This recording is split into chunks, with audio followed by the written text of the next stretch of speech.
युद्ध नहीं जिनके जीवन में, युद्ध नहीं जिनके जीवन में, वो भी बड़े अभागे होंगे। या तो प्रण को तोड़ा होगा या फिर रण से भागे होंगे। नमस्कार, प्रणाम, सत श्री अकाल। मैं अखिलेश झा अपने इस चैनल IIT इन फिजिक्स में आप सभी छात्रों का तहे दिल से हार्दिक अभिनंदन करता हूं। छात्रों देखिएगा, ये क्वेश्चन IIT में पूछा गया क्वेश्चन है और वो भी लेटेस्ट क्वेश्चन है। IIT 31 जनवरी 2024 को शिफ्ट 2 एग्जामिनेशन में पूछा गया है। काफी बेहतरीन क्वेश्चन है। IIT अपने आप में एक नाम ही काफी है। अगर आप IIT में जाना चाहते हैं तो निश्चित रूप से जो प्रीवियस ईयर का क्वेश्चन है उसको सोल्व करिए, उससे आपको जरूर कुछ ना कुछ नया आइडिया मिलेगा। और ऐसे भी ये नया क्वेश्चन है, तो आइए चलिए देखते हैं इस क्वेश्चन को। क्वेश्चन क्या क्या रहा है, देखिएगा। क्वेश्चन क्या कह रहा है कि two charges Q and 3Q are separated by a distance r in air। अच्छा देखिए, पूरा क्वेश्चन पढ़ने से पहले हम आपको ये बता देना चाह रहे हैं कि कह रहा है कि distance r in air। Air क्यों बोला वो? जैसे कह रहा है ना कि two charge Q and 3Q are separated by a distance r in air, मतलब कह रहा है कि दो चार्ज है, नहीं Q और 3Q, और दोनों चार्ज के बीच का जो दूरी है वो r है, और वो भी कहां पर बात कर रहा है? एयर में। ऐसा क्यों कर रहा है? ऐसा वो इसलिए कर रहा है क्योंकि जब भी हम लोग इलेक्ट्रोस्टैटिक फोर्स की बात करते हैं F equal to K Q1 Q2 by R square, जिसकी बात हम लोग करते हैं, तो यहां पर सबसे पहले हम लोग देखते हैं कि ये जो अभिक्रिया हो रही है, जैसे चार्ज, अगर दो चार्ज है तो चार्ज क्या करता है?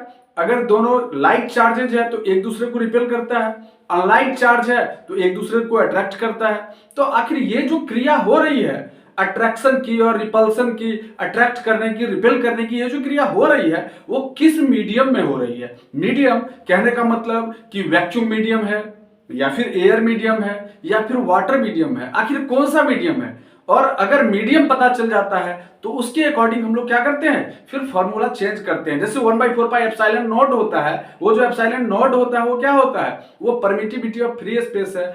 चूंकि उसके अकॉर्डिंगली हम लोग मीडियम, एप्सिलॉन नॉट की जगह मीडियम चेंज कर देते हैं। तो आइए पहले क्वेश्चन को देख लेते हैं। डरना नहीं है बिल्कुल आपको कि ये क्या बता रहे हैं sir. Two charge Q and 3Q are separated by a distance r in air at a distance x from charge Q, the resultant electric field is 0, the value of x is। अब देखिए, पहले समझ लीजिए कि क्या क्या रहा है, क्वेश्चन को समझ लीजिए। जैसे बोला, देखिए यहां पर कि एक चार्ज जो है ये है, ये चार्ज Q है, ये चार्ज क्या है? Q है। दूसरा चार्ज कह रहा है यहां पर ये है, और दूसरा चार्ज क्या है? 3Q है। ठीक है। अच्छा, इस अब कह रहा है कि ये दोनों के बीच में जो क्या है वो r डिस्टेंस है। क्या कह रहा है कि ये जो चार्ज Q और 3Q है, इस दोनों के बीच का डिस्टेंस क्या है? r है। और वो भी कहां पे हो रही है अभिक्रिया? तो ये सारा जो अभिक्रिया हो रही है सभी एयर में हो रहा है। ठीक है। कह रहा है at a distance x from charge Q, कहता है कि चार्ज Q से x डिस्टेंस पर रिजल्टेंट इलेक्ट्रिक फील्ड जो है वो 0 हो जाता है। अच्छा, इलेक्ट्रिक फील्ड 0 हो जाने का मतलब क्या होता है? पहले आप समझ लीजिए कि जब आप इलेक्ट्रिक फील्ड 0 हो जाने का मतलब ये होता है कि अगर दो चार्ज अगर दो डिस्टेंस पर हैं तो या तो एक दूसरे को रिपेल करते हैं या फिर एक दूसरे को अट्रैक्ट करते हैं। तो अगर अट्रैक्ट करते हैं, खींचते हैं, तो या तो इस चार्ज को पूरा खींच लेते अपने में, अगर ज्यादा पावर होता तो पूरा खींच लेते, या फिर इसको ज्यादा पावर होता है इसको पूरा खींच लेता। लेकिन कोई एक दूसरे को पूरा खींच नहीं पा रहा है। इसका मतलब है कि कहीं ना कहीं एक जगह पर दोनों अपना अपना फोर्स अप्लाई कर रहा है, लेकिन इस दोनों के बीच में कहीं पर एक ऐसा जगह है जहां पर दोनों का पावर 0 हो जा रहा है, मतलब रिजल्टेंट फोर्स 0 हो जा रहा है। क्लियर है? शायद ये क्लियर होगा निश्चित रूप से। मतलब समझ लीजिए ना कि दो दोस्त है, एक दूसरे को ऐसे पकड़ के खींच रहा है, तो अगर जिसका पावर ज्यादा होगा तो वो उसको अपनी तरफ खींच लेगा, या फिर इसका पावर ज्यादा है तो ये इसको अपनी तरफ खींच लेगा। लेकिन दोनों अगर एक दूसरे को कहीं खींच नहीं पा रहे हैं, दोनों पावर लगा रहे हैं, इसका मतलब कि इस जगह पर कहीं ना कहीं कोई एक जगह होगा जहां पर में दोनों का ताकत, दोनों का फोर्स 0 हो जा रहा होगा। वही रिजल्टेंट फोर्स है। मतलब कि यहां पर जो चार्ज Q है और चार्ज 3Q है, ये दोनों एक दूसरे पर अपना फोर्स तो लगा रहे हैं, लेकिन कहीं ना कहीं कह रहा है कि एक पॉइंट है, जिस पॉइंट को हम मान लेते हैं P, इस पॉइंट पर जो Q से इस पॉइंट पर में जो रिजल्टेंट फोर्स है वो 0 हो जाता है। इसकी दूरी कितना बोल रहा है? x है। क्या बोल रहा है? x है। देखिए क्या रहा है, एट ए डिस्टेंस x, कि x डिस्टेंस की दूरी पर फ्रॉम चार्ज q से x डिस्टेंस की दूरी पर रिजल्टेंट इलेक्ट्रिक फील्ड क्या हो गया, 0 हो गया। तो यहां से यहां x हो गया, तो ये पूरा यहां से इधर क्या हो जाएगा, क्योंकि ये पूरा r है, तो r में से अगर x घटा देंगे तो ये हो जाएगा ना, तो इसको हम लोग क्या लिख सकते हैं, r माइनस x। कोई डाउट है क्या? अगर कोई डाउट हो तो कमेंट के माध्यम से हमें जरूर बताइए, ठीक है। तो r माइनस एक्स हो गया। अब देखिएगा, तो अब यहां पर अब डायग्राम बन गया। अब हम लोग को क्या बोल रहा है, वैल्यू ऑफ x, मतलब ये जो x है, इस x का वैल्यू हम लोग को क्या करना है, फाइंड आउट करना है। तो चलिए हम लोग कैसे फाइंड आउट करते हैं, आइए देखते हैं। अच्छा, हम जानते हैं कि electrostatic force F equal to क्या होता है, K Q1 Q2 by R square. चलिए शुरू करते हैं हम लोग। यहां पर लिखते हैं, देखिएगा, force F equal to K Q1 Q2 by क्या हो जाएगा, R स्क्वायर हो जाएगा।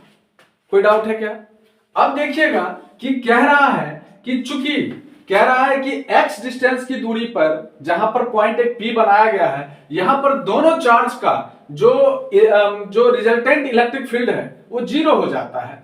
इसका मतलब कि यहां पर क्या हो जाएगा, K Q1 by R square equal to K Q2 by R square. समझ में आ रहा है? बिल्कुल समझ में आ रहा होगा, कोई दिक्कत शायद नहीं हो रही होगी। हाँ देखिएगा, तो यहां पे क्या हो गया, K Q1 by R square equal to K Q2 by R square. अब देखिएगा ये Q2 बाई R स्क्वायर है, ठीक है। अब यहां पर देखना है कि अब समझिए कि K Q1 मतलब K तो ऑलरेडी रहेगा ही, ठीक है। Q1 यहां पर क्या दिया गया है, Q दिया गया है, तो K Q और बाई R स्क्वायर क्या है, तो R स्क्वायर देखिए यहां पर मैं यहां पर पूरा जो डिस्टेंस है, R स्क्वायर मतलब इसका जो डिस्टेंस है वो कितना है, x है, तो यहां पर क्या हो जाएगा, x स्क्वायर। अच्छा, इक्वल टू K तो रहेगा ही, और Q2 कितना दिया हुआ है यहां पे देखिएगा, 3Q दिया हुआ है, तो यहां पे हम लोग 3Q डाल देंगे, और बट्टे R स्क्वायर में देखिएगा कि इसका ये जो पॉइंट है, इस पॉइंट से इसका दूरी कितना है, यहां पर r माइनस एक्स है, देखिएगा ऊपर r माइनस एक्स दिया हुआ है, मतलब क्या हो जाएगा, r माइनस एक्स का होल स्क्वायर हो जाएगा। कोई दिक्कत हो रही है क्या? बिल्कुल नहीं हो रही होगी। अब देखिएगा, अगर हो रही है तो निश्चित रूप से कमेंट में हमें बताइए, फिर हम कोशिश करेंगे कि उस कंसेप्ट को क्लियर कर दें, ठीक है। तो अब ध्यान दीजिएगा कि यहां पर K और K डॉट Q बाई मतलब K Q है by x square equal to K 3Q है और r माइनस एक्स का होल स्क्वायर हो गया। आप सोचिएगा एक्स स्क्वायर कहां से आ गया, तो अभी बताए थे ना कि यहां पर जहां पर रिजल्टेंट फोर्स Q से 0 हो जाता है उसका डिस्टेंस x है, तो एक्स स्क्वायर हो गया। अब जो बच गया तो 3Q का r माइनस एक्स का होल स्क्वायर हो गया यहां पर में। अब हम लोग इजी वे में इसको आराम से क्या कर सकते हैं, सोल्व कर सकते हैं। जैसे कि देखिएगा कि यहां पर में जैसे K से K कैंसिल हो जाएगा, क्या K से K कैंसिल हो जाएगा, फिर देखिएगा इस Q से ये Q कैंसिल हो जाएगा क्या, तो हम लोग यहां लिख सकते हैं, देखिए कि 1 by x square equal to 3 by r minus x का होल स्क्वायर, ऐसा लिख सकते हैं क्या, ठीक है। चलिए आगे देखते हैं। अब यहां पर फिर आ जाइए, तो अब हम लोग यहां पर देख लिए कि वहां पे 1 by x square equal to है। अच्छा, तो 1 बाई एक्स स्क्वायर को 1 बाई एक्स का होल स्क्वायर लिख सकते हैं क्या, और 3 बाई r माइनस एक्स का होल स्क्वायर यहां पे हो जाएगा ना, ठीक है। अब आगे बढ़ते हैं, देखिएगा कि क्या हुआ फिर से कि 1 बाई एक्स इक्वल टू, अब चूंकि 1 बाई एक्स स्क्वायर है तो 1 बाई एक्स कर देंगे तो आगे रूट आ जाएगा, तो इक्वल टू क्या हो जाएगा, root under 3 by r minus x का होल स्क्वायर हो जाएगा, बिल्कुल। अब देखिएगा यहां पर फिर क्या होगा, 1 by x equal to root under 3, तो रूट अंडर 3 ही रह जाएगा, लेकिन नीचे देखिएगा r माइनस एक्स का होल स्क्वायर है ना, तो r minus x into r minus x मतलब दो में से एक निकल जाएगा बाहर, तो यहां पर नीचे क्या हो जाएगा, r माइनस एक्स। बस हो गया, यही आईआईटी का क्वेश्चन था, कुछ नहीं है। अब बस क्रॉस मल्टीप्लीकेशन कर दीजिए, तुरंत ही जीवे में आंसर आ जाएगा। अब देखिए क्रॉस मल्टीप्लीकेशन हम लोग करते हैं, चलिए आइए देखते हैं ऊपर क्रॉस मल्टीप्लीकेशन। अब इधर कर दीजिए रूट अंडर 3 इंटू एक्स, तो root under 3x equal to r minus x, क्या हो गया, r माइनस एक्स हो गया। चलिए फिर आगे बढ़ते हैं, तो रूट अंडर 3 और x को इधर ले आएंगे तो क्या हो जाएगा, तो रूट अंडर 3x और प्लस में क्या हो जाएगा, x हो जाएगा, इक्वल टू क्या हो गया, r हो गया। कोई डाउट है क्या? डाउट हो तो कमेंट में जरूर बताइएगा। ठीक है, चलिए फिर आगे बढ़ते हैं। फिर x को कॉमन ले लेते हैं, क्या हो जाएगा, रूट अंडर 3 प्लस 1 हो जाएगा, इक्वल टू r हो जाएगा। कोई डाउट है? बिल्कुल नहीं होगा। अब क्योंकि बिल्कुल इजी कंसेप्ट है तो इस वजह से आपको शायद डाउट होने का चांस हमें लगता है कि बिल्कुल नहीं होगा, और अगर होता है तो हमें कमेंट में बताइए, निश्चित रूप से आपके डाउट को हम कोशिश करेंगे कि क्लियर कर दें। देखिएगा आगे, तो यहाँ पे क्या हो गया, x root under 3 plus 1 equal to r है। हम लोग क्या करेंगे कि यहां पर मैं x को इस साइड रख लेंगे, x equal to r by root under 3 plus 1, ऐसा लिख सकते हैं क्या? ठीक है, अच्छा अब हम इसको लिख सकते हैं 1 बाय रूट अंडर 3 प्लस 1 और इंटू में r।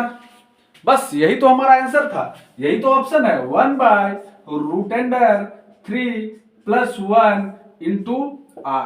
और यही IIT 31 जनवरी 2024 में जो पूछा गया क्वेश्चन था, उस क्वेश्चन में ऑप्शन यही दिया गया था। क्या दिया गया था कि इसका जो वैल्यू होगा वो क्या निकल के आएगा, 1 by root under 3 plus 1 into r, ये आएगा। तो अगर अच्छा लगा हो तो निश्चित रूप से दबा के अपने दोस्तों के बीच शेयर करिए और लाइक करिए और सब्सक्राइब भी करिए, जिससे कि मैं आपके लिए फिर से IIT का एक क्वेश्चन लेकर के आ सकूं। तो आप लोग जम के मेहनत करिए और मैं कोशिश करूंगा कि फिर से आपके लिए एक बेहतरीन क्वेश्चन जो IIT में पूछा गया है या फिर मेडिकल में पूछा गया है वही लेकर के आऊंगा। इसका आप स्क्रीनशॉट ले लीजिए और आप इसमें कोई डाउट हो तो हमसे निश्चित रूप से पूछिए, स्क्रीनशॉट आप ले सकते हैं।